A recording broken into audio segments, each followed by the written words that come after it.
As he goes down, watch him grab Draymond right there. Now, that right there is where the foul came in.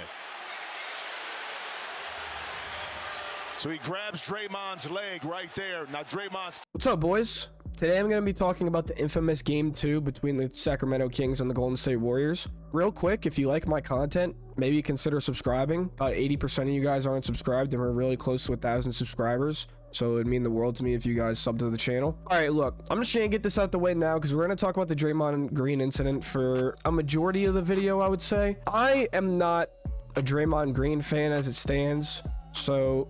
if you're a Warriors fan or you're a Draymond Green fan, at least try to hear me out before you start writing down your hate in the comments or hit a dislike on this video.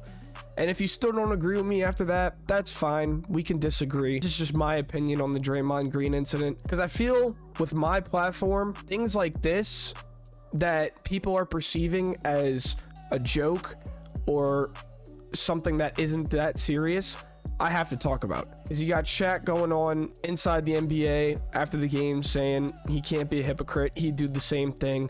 You got a bunch of people making memes about it, which is fine. They're in their right to do that. And you got a bunch of other people on Draymond Green's side saying that he's just got that, quote, competitive spirit. What Draymond Green did was not okay. And that's what I want to talk about because I feel like I said, things like these that I'm passionate about, that I feel I want to get the message across with the platform I have, I feel like I have an obligation to do that. Otherwise, why do I even have this YouTube channel? If you didn't see last night, Draymond Green, obviously, there was an altercation between him and Domantas Sabonis where Domantas Sabonis grabbed Draymond Green's leg, and Draymond Green not only stepped on Domantas Sabonis' chest, but stomped on it. And you could see here from Woj, he tweeted last night that he was undergoing x-rays on his ribs and lungs. What Draymond Green did was not okay, even in the slightest. And if you look at it like Sabonis intentionally grabbed his leg or not, it doesn't matter because Draymond Green had no right to stomp on Sabonis' chest like that. He could have wiggled out of his arm. He could have stepped on his chest. He had the right to do that because he was just trying to play, but he didn't have to stomp on it like he did. He could have just walked on it and Sabonis would have been fine. Draymond Green would have got out of the clutch and that'll have been that. But no, Draymond Green decided to jump and stomp on Sabonis' chest. And if this was any other situation besides sports, you could basically call that assault. I mean, that was borderline assault what he did to Sabonis. He severely injured Sabonis, could have broke his ribs. Again, we don't know what's going on with Sabonis. Instead of being apologetic about it and realizing what he did was wrong, being the idiot that Draymond Green normally is, which again, if you're a Draymond Green fan, I'm sorry, that's just how I feel. He tries to rile up the crowd that is worried for Sabonis' health by calling them a pussy. Come on, man. That is some tool douchebag type shit.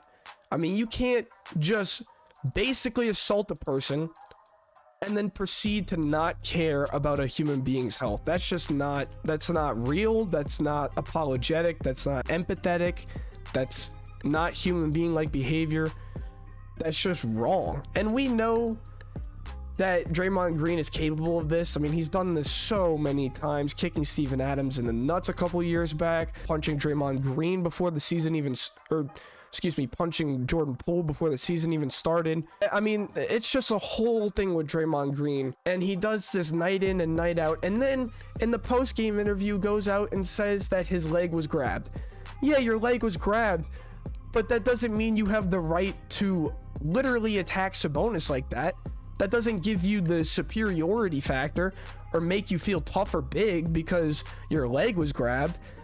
I mean, in the little post-game interview they do right after the game and in the post-game interview after that, both of those, Sabonis said that it was all good, it was all love, it's all competition, and he wasn't trying to grab his leg because he hit his head. If you watch the clip, he hit his head, and I mean, I believe that he was trying to reach for his head because he was in pain and he hit his head. That play with Draymond there in the fourth quarter.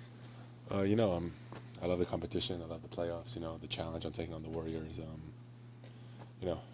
I got hit earlier in the game in the jaw there, so when I fell, I was kind of protecting myself, and then obviously the incident happened, and I feel like there's no room for that in our game today. Draymond said that you grabbed his or held on to his ankle and he's trying to. Did that happen from your? I feel like it's the playoffs. A lot of things happen, but at that point, I get pushed. I'm falling on the floor. I'm just trying to protect myself. And then whatever happened. Can you just walk us through what happened there? My leg got grabbed. Second time in 2 nights. Referees just watch it. I got to land my foot somewhere. And I'm not the most flexible person, so it's not stretching that far. So you didn't really see where you were stepping. You just kind of. I can only step so far and pulling my leg away. So it is what it is. What was the explanation they gave? I know they gave him a technical, then obviously you a flagrant too. The explanation was I stumped too hard. How hard was that impact? Were you surprised that he was on the ground for that long? No, I wasn't surprised that he stayed down that long. You said 2 times you've been held with Sabonis, both times. No, it was Monk last game, right on the baseline under the rim.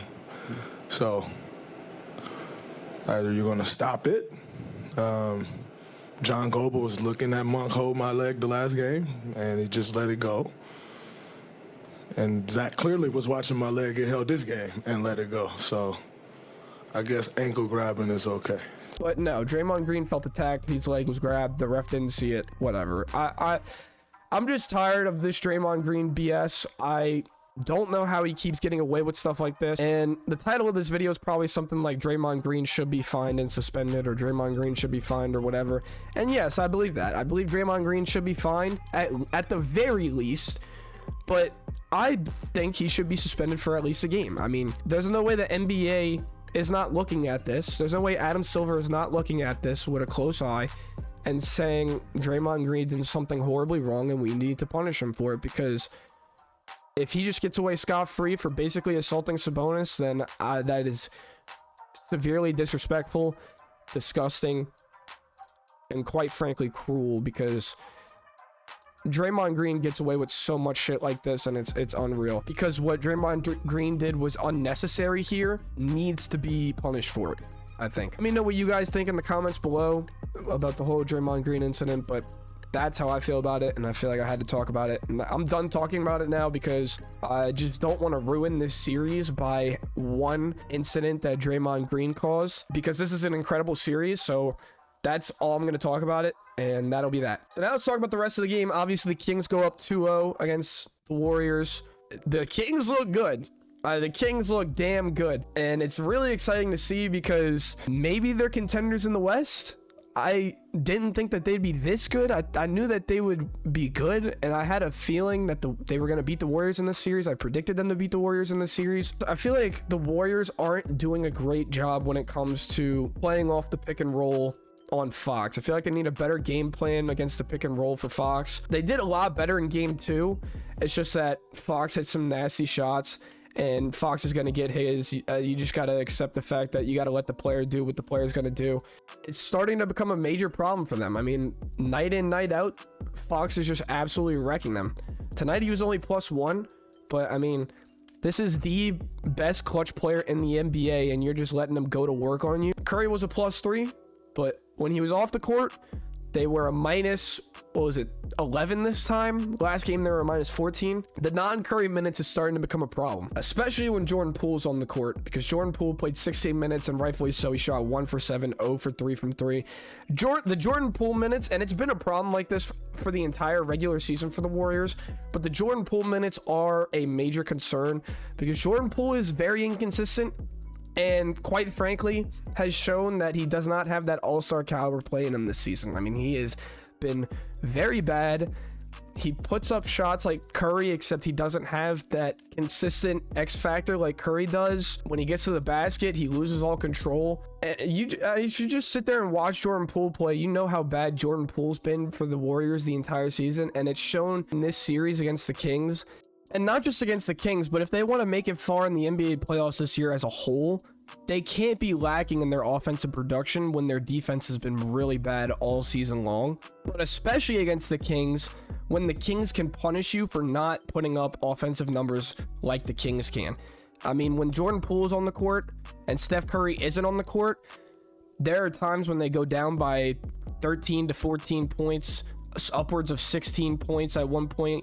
What was it? It was last night or in game. No, it was last night. It was last night. They were down by 16 points at one point. And that's just, you can't let that happen against a team that's going to punish you offensively because of how elite they are. I mean, they are the best offense in the league. And quite frankly, one of the best offenses we've ever seen in NBA history. When Jordan Poole's on the court and you're putting up donuts like that, it's rough to come back from games like that, especially on a night like Game 2's night where you're just careless with the ball at all times. I mean, that was another reason why the Warriors were so bad in the regular season. That's another reason why they're losing this series right now, is because they need to clean up the turnovers. Steve Kerr said in the little post-game interview they do between quarters that he wasn't concerned about the turnovers, and that's a problem. That's a problem because he should know, being one of the greatest coaches, if not the greatest coach of all time in NBA, that the turnovers for the Warriors is one of the biggest reasons why they struggle in games. And if you're going to play against elite teams like the Kings, you can't be turning over the ball as many times as the Warriors do. A lot of that is because they don't run their sets as much anymore. They just like to run one-on-one ISOs with Steph Curry and Jordan Poole, and it doesn't work. It used to work because they knocked down way more shots, but it doesn't work this year. Wiggs is starting to look better, though, so that's a good sign for them. Hopefully, Wiggs steps it up at home court in Game 3 because they need something here. I mean, offensively, they look fine. You know, they're still the Golden State Warriors. It's just a lot of their defense.